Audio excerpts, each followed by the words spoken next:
दूसरे शहर जा रहा हूँ। आकाश, कुछ दिन पहले तो हम यहाँ शिफ्ट हुए हैं और तुम फिर ऐसे अकेले छोड़कर काम से जा रहे हो। अरे तो नया शहर है, घूम आया करना, और मैं कॉल करता रहूंगा।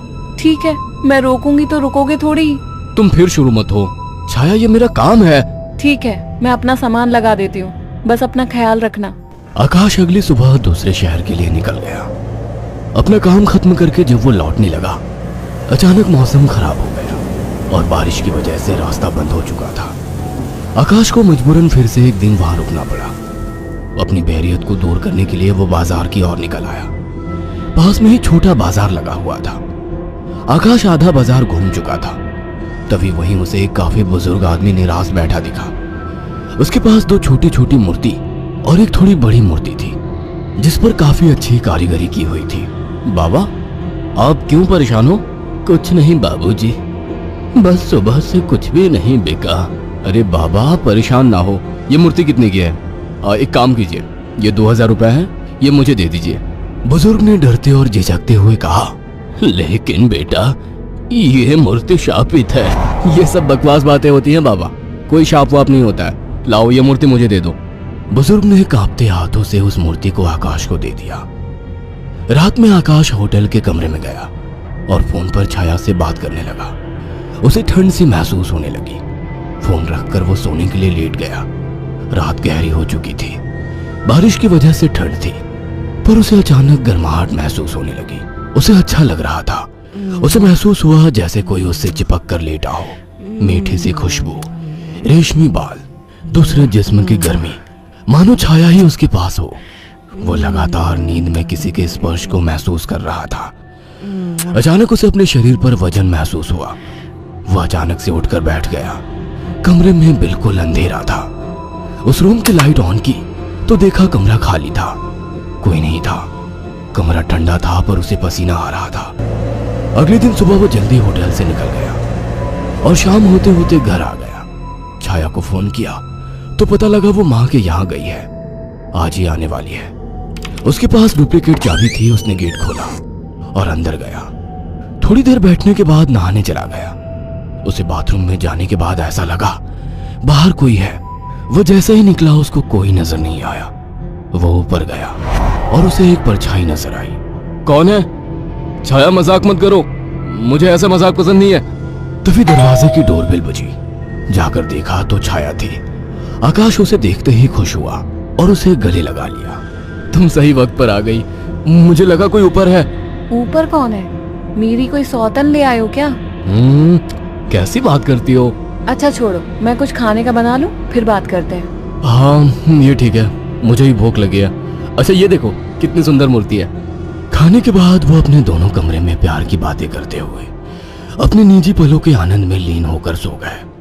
मगर आधी रात को आकाश को वही खुशबू स्पर्श महसूस हुआ। उसे लगा छाया को आज ज्यादा ही प्यार आ रहा है और वो जो कर रही है करने दूं। छाया इस बार काफी उत्तेजित लग रही थी। आकाश को भी आनंद आ रहा था। अंधेरे में छाया ने आकाश के सारे कपड़े उतार दिए और पागलों की तरह उसके जिस्म को चूमने लगी। आकाश भी पूरी तरह से उत्तेजित हो गया था। छाया की गरम गरम सांसें आकाश को पूरी तरह से पागल बना दे रही थी और वासना का खेल चरम सीमा तक पहुंच गया। कुछ ही पलों का वासना का वेग लंबी लंबी और गहरी सांसों के बीच शांत हो गया।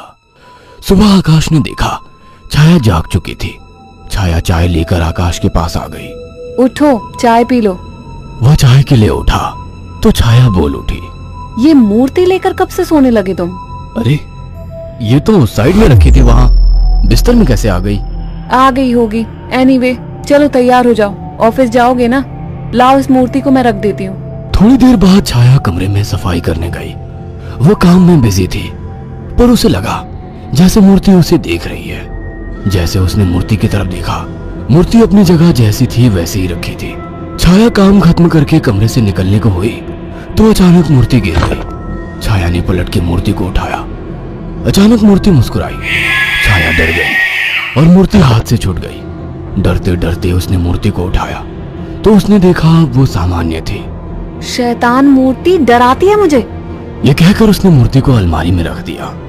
काम खत्म कर छाया नहाने गई और जैसे ही उसने कपड़े उतारे और पानी का नल खोला, गर्म पानी उस पर गिरा वो चिल्ला उठी और बिना कपड़ों के बाहर निकलकर भाग आई।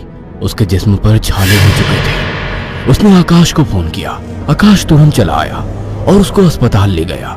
आकाश ने ऑफिस से कुछ दिन की छुट्टी ले ली। छाया, ये सब कैसे हुआ? पता नहीं, नल से गर्म पानी अचानक निकला। मुझे सब अजीब सा लग रहा है, मानो मुझे कोई देख रहा हो। तुम आराम करो, मैं कुछ खाने को लेकर आता हूँ। छाया लेटी हुई थी। अचानक उसने ध्यान दिया, मूर्ति उसकी ही तरफ घूर रही थी।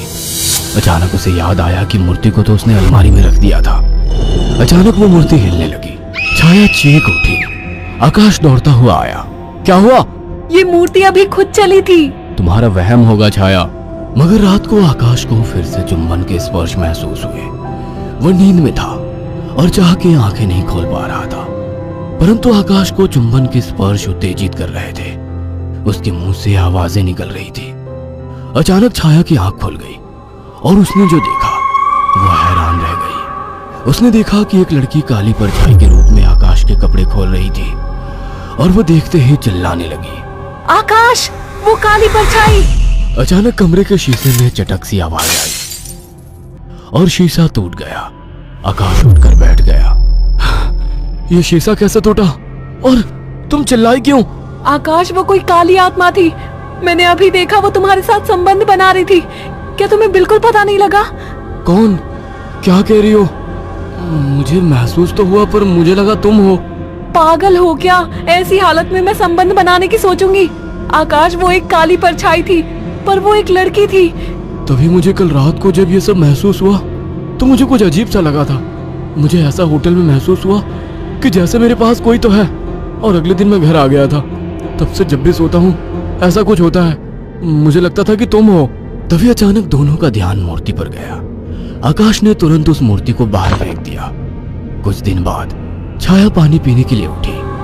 अचानक उसकी नजर फिर से ड्रेसिंग टेबल पर रखी मूर्ति पर पड़ी। अचानक उस मूर्ति ने काली परछाई का रूप धारण कर लिया। छाया अचानक बेहोश हो गई। कुछ देर बाद उसकी आंखें खुली तो उसे सब सपने जैसा लग रहा था।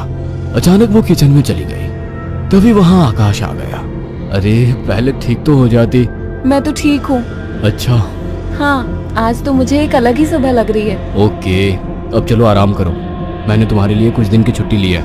अगर ऐसा है तो मुझे खूब प्यार करो। आज आकाश को छाया कुछ बदली बदली सी लग रही थी। खाने के वक्त भी छाया काफी अजीब तरीके से खा रही थी, जैसे वो बरसों से भूखी हो।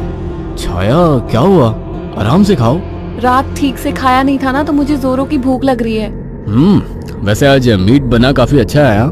गांव में अम्मा ने सिखाया था। अम्मा ने? कौन सी अम्मा ने? तुम तो कभी गांव गई ही नहीं। वो सब छोड़ो, सुनो ना, मेरा मन रोमांस का हो रहा है। तुम्हें लगता है ये सही वक्त है? प्यार करने का कोई वक्त नहीं होता। अचानक छाया आकाश से जाकर लिपट गई। उसके जिस्म को चूमने लगी। आकाश ने देखा छाया ने आज साड़ी भी अलग तरीके से बांधी थी। दोनों के बीच संभोग क्रिया होने लगी। दोनों काफी उत्तेजित थे। अचानक आकाश को फिर से छाया में वही खुशबू और स्पर्श महसूस हुआ। छाया आकाश को छोड़ने का नाम तक नहीं ले रही थी। आकाश को महसूस हुआ ये छाया नहीं है। आकाश ने एक झटके से छाया को धक्का दे दिया। रुक क्यों गए? प्यार करो मुझे, रुक क्यों गए?